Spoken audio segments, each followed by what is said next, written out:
Good afternoon again. I'm Panos Katsampanis, live from the European Business Summit 2015. We have the profound pleasure to host this afternoon Mrs. Ann Cairns inside our pavilion of the European Sting inside the European Business Summit. Mrs. Cairns, good afternoon. Thank you very much for coming. What do you think about the European Business Summit this year?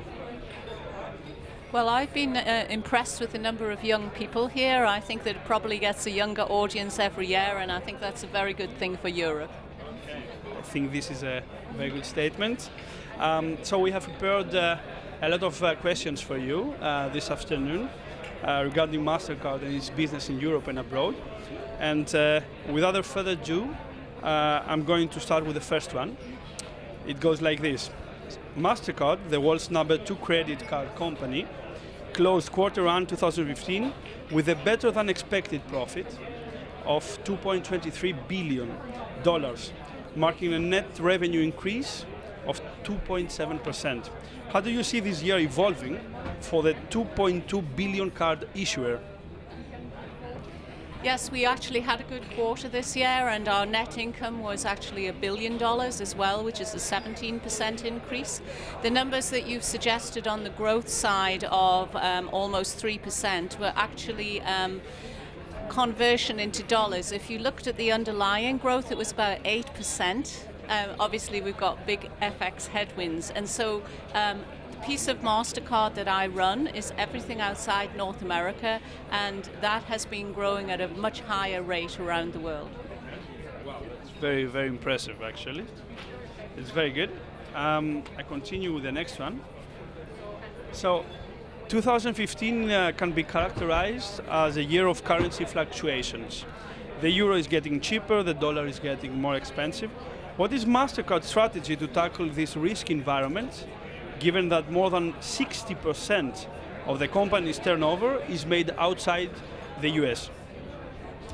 Well, you know, we face translation risk rather than, actual conversion risk. So we often don't convert the currencies, it's just the way that we report. And that's why I'm telling you the underlying business is strong in many parts of the world. However, we do hedge our books, and that's one of the ways that we manage our risk.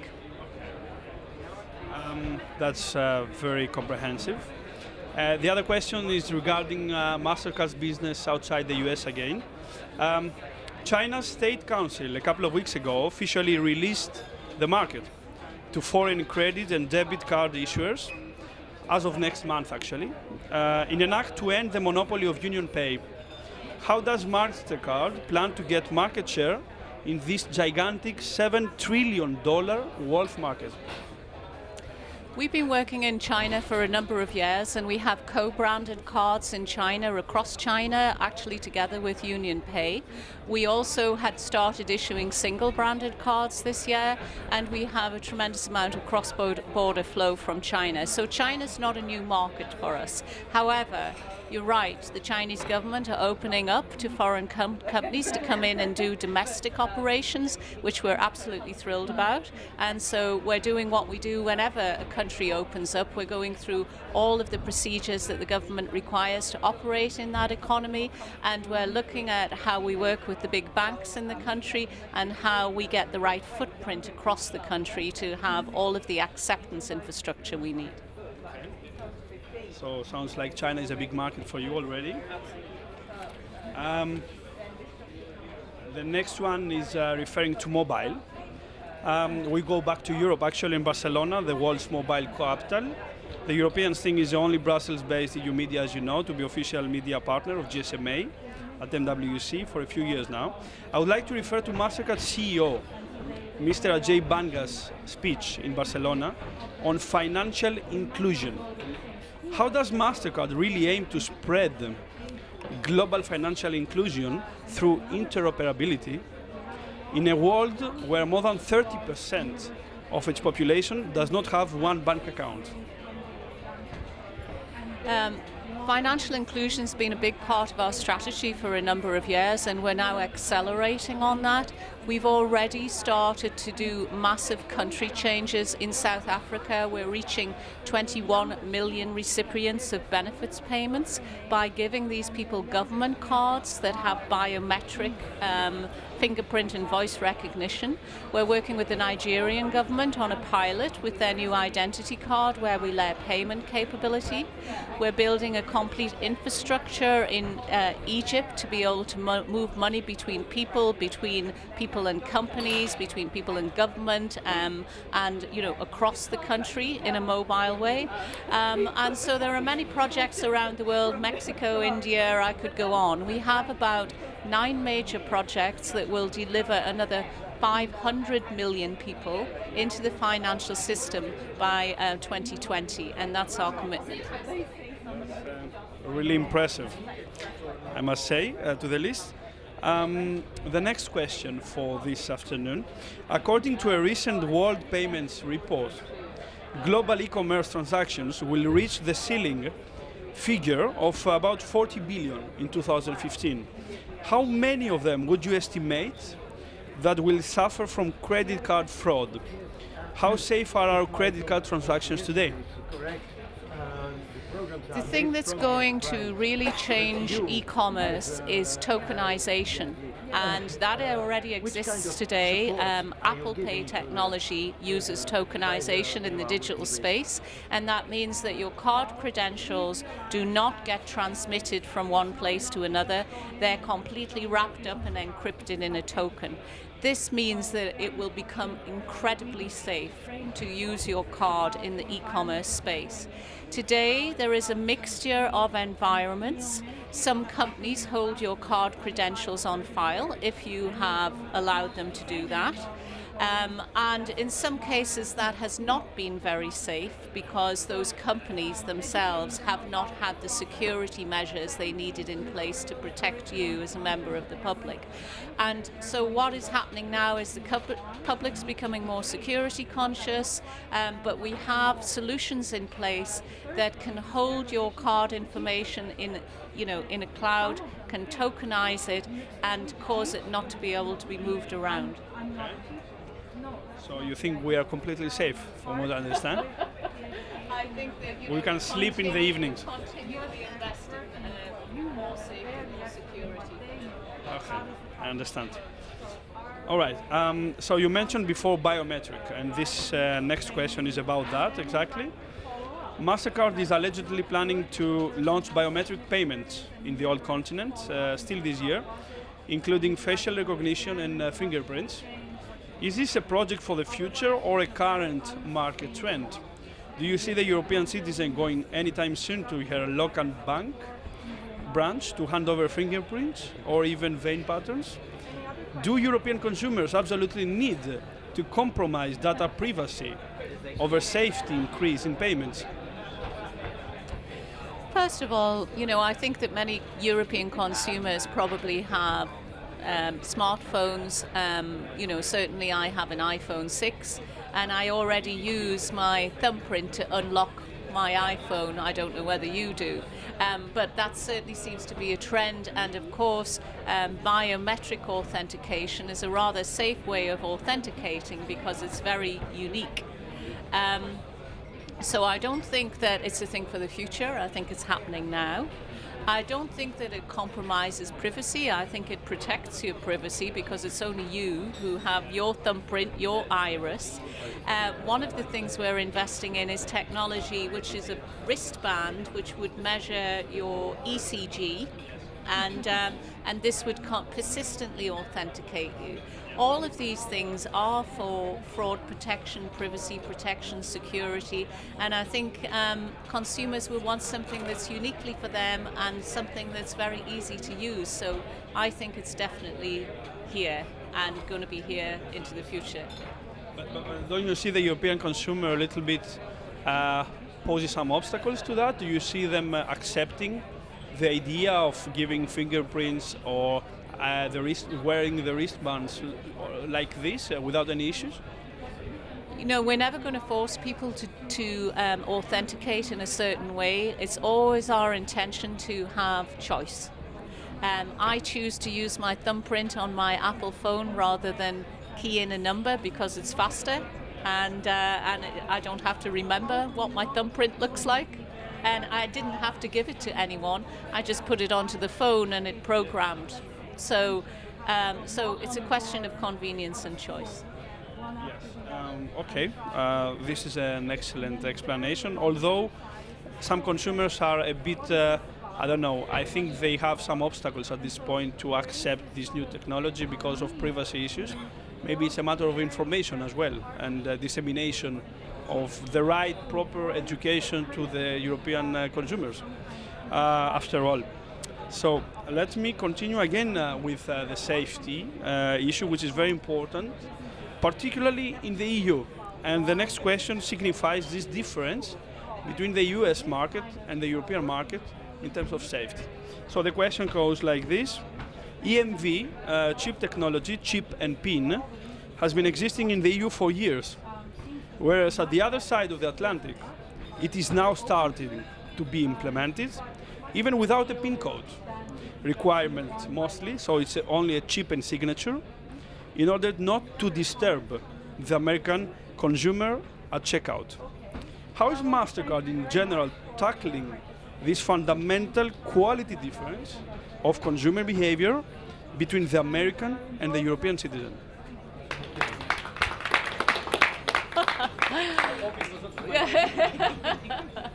Well, we have decided that we would want to go chip and pin, and we are rolling out that technology across America. Again, we're in a situation that consumers are going to have a choice.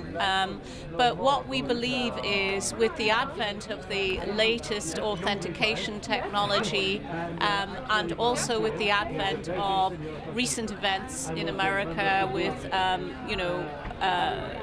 card information being lost by some big companies and so on, the American consumers are becoming very safety and security conscious, and we think that there is going to be a huge trend to adopt the worldwide standards. Okay. That's a bit different from what we have read. We have read that the American citizen does not really want to bother to enter his PIN in the machine at checkout, but I hope also this is a trend to be adopted in the American continent as well, because safety is first in the end of the day. The next one is concerning certainly the European Union, and particularly a very important issue today, which is definitely digital single market. It's one of the 10 priorities of Juncker's new Commission. Its completion could generate up to 250 billion euros of additional growth in Europe until 2019. That certainly would entail a single area for online and mobile payments as well. Given that 30% of online transactions in Europe today are mobile, how is MasterCard contributing to this new European mobile revolution in payments? What is, in your opinion, the progress so far that Vice President's ANSIP team has made towards the EU digital single market?